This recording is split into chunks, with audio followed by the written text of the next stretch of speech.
दोस्तों, हमास के साथ इजराइल का जो सीज फायर का ऐलान हुआ था वो आज से शुरू होने जा रहा है और इन सब के बीच कई तस्वीरें निकलकर सामने आई जहां एक तरफ गजा को पूरी तरह से खाली कर दिया इजराइल ने, तो वहीं दूसरी तरफ इजराइल के अंदर झड़प शुरू हो गई है, मारपीट शुरू हो गई है। यानी जो प्रदर्शनकारी हैं और पुलिस दोनों आपस में भिड़ गई हैं।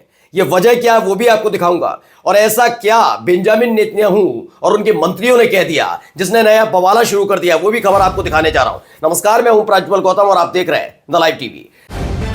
द लाइव टीवी, सच सबसे आगे।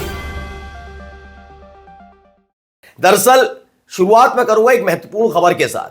खबर यह है कि बेंजामिन नेतन्याहू और उनके मंत्रियों ने साफ साफ ऐलान कर दिया है कि जो ये गजा के साथ हमास के साथ हुआ है ना सीज फायर, वो स्थायी नहीं है, परमानेंट नहीं है। यानी कभी भी गजा पर हमला कर सकता है, लेबनान पर हमला कर सकता है इजराइल। इस बात का खुलासा किसी ने, संकेत किसी और ने नहीं बल्कि खुद बेंजामिन नेतन्याहू ने दिया है। इसके बाद जो इजराइल में वो भी दिखाऊंगा, लेकिन सबसे पहले ये तस्वीर वीडियो देखिए।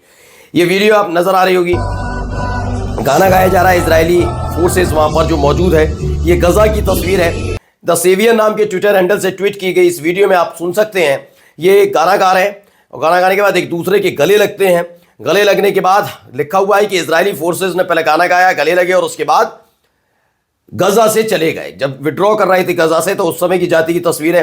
एक ये देखिए, हर तरफ आपको तबाही का आलम नजर आएगा, सिर्फ तबाही तबाही तबाही। देखिए उनके बीच में से टैंक निकलता हुआ। इसे लेकर भी दावा किया गया है कि जैसे ही सीज फायर आज से शुरू हुआ से एक दिन पहले ही यहां से निकल गए सब ने। गजा के जो इजराइल के सैनिक हैं वो गजा छोड़ते हुए नजर आए। लेकिन तबाही की तस्वीर आप देखकर अंदाजा लगा सकते हैं हालात क्या हैं। कई और तस्वीरें और वीडियो सामने निकल कर आए हैं, वो भी आपको दिखाने जा रहा हूं। अब हुआ क्या है इजराइल के अंदर? इजराइल के अंदर हुआ यह कि वहां पर मारपीट शुरू हो गई है। इजराइल के अंदर हुआ यह है कि वहां पर तमाम चीजें शुरू हो गई हैं। पहले ये वीडियो देखिए। इस वीडियो में आप देख सकते हैं हाथापाई हो रही है, बहुत सारे लोग खड़े हुए हैं, एक दूसरे से जूझ रहे हैं। ये सब कुछ इजराइल में हो रहा है। यरूशलेम में भी ये हुआ, तेल अवीव में, दोनों ही जगह इस तरह के हंगामे और प्रदर्शन हो रहे हैं।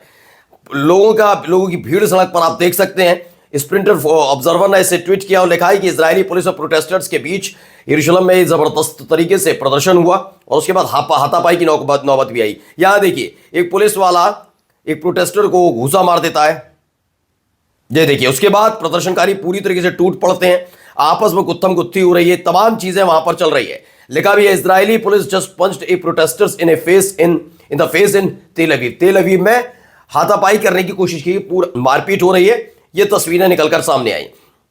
अब आइए जो महत्वपूर्ण खबर मैं बता रहा था आपको।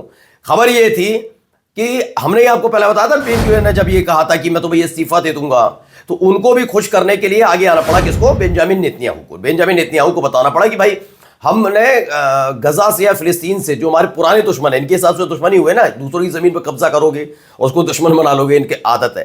खैर, इन्होंने क्या किया उनको खुश करने के लिए कि हम उनके साथ परमानेंट नहीं कर रहे हैं। यानी जिस बात का आशंका थी कि सिर्फ हमास के कब्जे में जो कैदी उनको छुड़ा लेने के फौरन बाद ही फिर से इजराइल अटैक करेगा, उसकी मंशा इन्हें जाहिर कर दी। कैसे? पढ़िए, वॉरजोन इन्फो प्रेस है। बेंजामिन नेतन्याहू ने अनाउंस किया क्या, जो ये सीज फायर है गजा के साथ वो टेम्परेरी है और हम जो स्टेट ऑफ इजराइल है, यानी कि इजराइल जो देश है हमारा, हम अपने सारे मकसद को पूरा करेंगे, लगे रहेंगे, अचीव ऑल आवर गोल्स।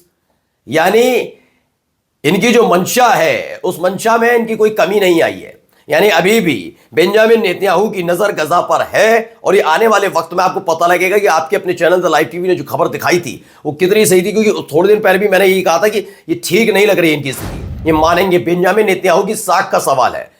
अब आइए, स्प्रिंटर ऑब्जर्वर की भी खबर है। Israeli prime minister Benjamin Netanyahu said the battle in the Gaza Strip was not over yet nor was Lebanon. तो इजरायली प्रधानमंत्री बेंजामिन नेतन्याहू ने कहा जो गजा के मैदान में हो रहा था बैटल, जो युद्ध चल रहा था, वो ना खत्म हुआ है और ना होगा, ना गजा के साथ और ना लेबनान के साथ। अकॉर्डिंग टू नेतन्याहू, बाइडेन और Trump gave Israel the right to decision whether to continue hostilities or not. Okay, Trump also promised to transfer to Israel all weapons that were not transferred or frozen under Biden. तो इन्होंने ये भी कहा है साफ साफ कि हम तो भैया अभी जब ट्रंप सरकार आएगी तो हमारे जो और हथियार जो हम तक पहुंचने थे, इजराइल तक पहुंचने थे, वो बाइडेन प्रशासन में भी लगातार जारी रहेंगे, जो ट्रंप शासन में भी तैयार रहेंगे, जो बाइडेन के वक्त नहीं आ पाए। अब इन सब के बीच एक और मंत्री जी सामने आते हैं। ये इजरायली मिनिस्टर हैं स्मोट्रिच। ये कहते हैं जल्द ही, सूनर और लेटर, कभी भी, we will erase the smile, हम खत्म कर देंगे फिलिस्तीनियों के चेहरे पर जो स्माइल है और उसे चीख में तब्दील कर देंगे। ये सोचिए, इस तरह की शब्दावली का इस्तेमाल एक मंत्री कर रहा है, एक देश का मंत्री, जिसके साथ आप सीज फायर का ऐलान करते हैं और उसी के बीच द फिलिस्तीनीज आर एनिमल्स, देख लीजिए, who loves death and dance for the distraction of their life. ये कह रहे हैं कि ये सारे जानवर हैं। इस तरह की शब्दावली का इस्तेमाल, जानवर बता रहे हैं, बर्बाद आप कर रहे हो, हमले आप कर रहे हो और कहते हो कि वो जानवर हैं। जानवर कौन है कौन नहीं पता लग जाता है। एक बयान और सुनिए नेतन्याहू क्या कह रहे हैं।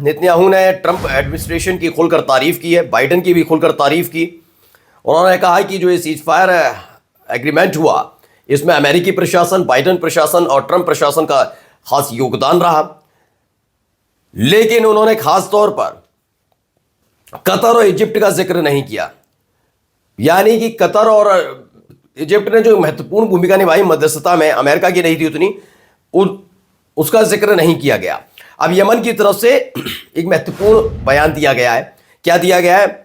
ए स्पोक्स पर्सन, यमन का जो हूती लड़ाके हैं उनकी तरफ से साफ साफ हॉस्टाइल फोर्सेस से कहा गया है, यानी जो वहां की काम करने वाली और लाल सागर में, रेड सी में हॉस्टाइल पावर है, उनसे कहा गया है किसी भी तरीके की कोई भी उकसावे वाली कार्रवाई मत करिएगा जब तक गजा के साथ सीज फायर चल रहा है। इजराइल और गजा का सीज फायर चल रहा है, तब तक कोई भी उकसावे वाली कार्रवाई मत करिएगा, उल्टा ना पड़ जाए, हम हमला करने से पीछे नहीं हटेंगे। यमन ने अपनी तरफ से क्लियर कर दिया। एक तरफ ये क्लियर किया और दूसरी तरफ से वीडियो सामने आ गई। इस वीडियो को देखते चलिएगा। इस वीडियो में बताया गया है कि जो यमन की फोर्सेस है उसने 3 इंडिजीनियस स्नाइपर वेपन्स को सबके सामने रखा है। ये एक एक्सरसाइज की गई और इसके जरिए बताया गया कि उसके पास स्नाइपर, ऐसी बहुत जबरदस्त स्नाइपर यूनिट्स हैं जिसमें आप बाइडेन का भी चेहरा देख सकते हैं, अलग अलग देशों के राष्ट्रीय अध्यक्षों का चेहरा देख सकते हैं। उन पर हमला करते हुए दिखाया गया है कि भाई हमारे पास ये विकसित कर ली गई है, अब तैयार रहिएगा। ये एक फोर्सेस का। अब आती है खबर एक सीरिया से। स्प्रिंटर ऑब्जर्वर के मुताबिक जो नई सरकार आई है HTS वाली, उसके मुताबिक सीरिया में साइकिलिंग करने पर वुमेन के, यानी महिलाओं के साइकिलिंग करने पर पूरी तरीके से पाबंदी लगा दी गई है। ये खबर है। ब्रिक्स न्यूज की भी खबर आई जिसमें पता लगा कि डोनाल्ड ट्रंप हो सकता है शपथ के फौरन बाद सबसे पहले कहीं जाएं तो वो चाइना जाएंगे। चाइना के प्रेसिडेंट से मिलने, शी जिनपिंग से मिलने के लिए सबसे पहले जाने वाले हैं। तो वहीं रशिया के राष्ट्रपति व्लादिमीर पुतिन का एक बयान बहुत ज्यादा चर्चाओं में रहा। उन्होंने कहा Islam should not be associated with terrorism. Islam को कभी भी नहीं होना चाहिए, क्या, आतंकवाद से कभी जोड़ा नहीं जाना चाहिए। लेकिन ये कौन समझेंगे लोग जिन्होंने धर्म के नाम पर ही लोगों को बांट रखा है और धर्म के आधार पर ही इंसानियत को खत्म कर देते हैं, उनसे क्या उम्मीद की जाएगी। जो साफ साफ ये देख नहीं पाए कि इजराइल ने फिलिस्तीनियों की जमीन पर कब्जा करके उन्हें भगाया या फिलिस्तीनियों ने वाकई इजराइल पर हमला किया, इसके बीच के भेद को जो ना समझ पाए उनसे क्या कहना। नमस्कार। द लाइव टीवी, सच सबसे आगे।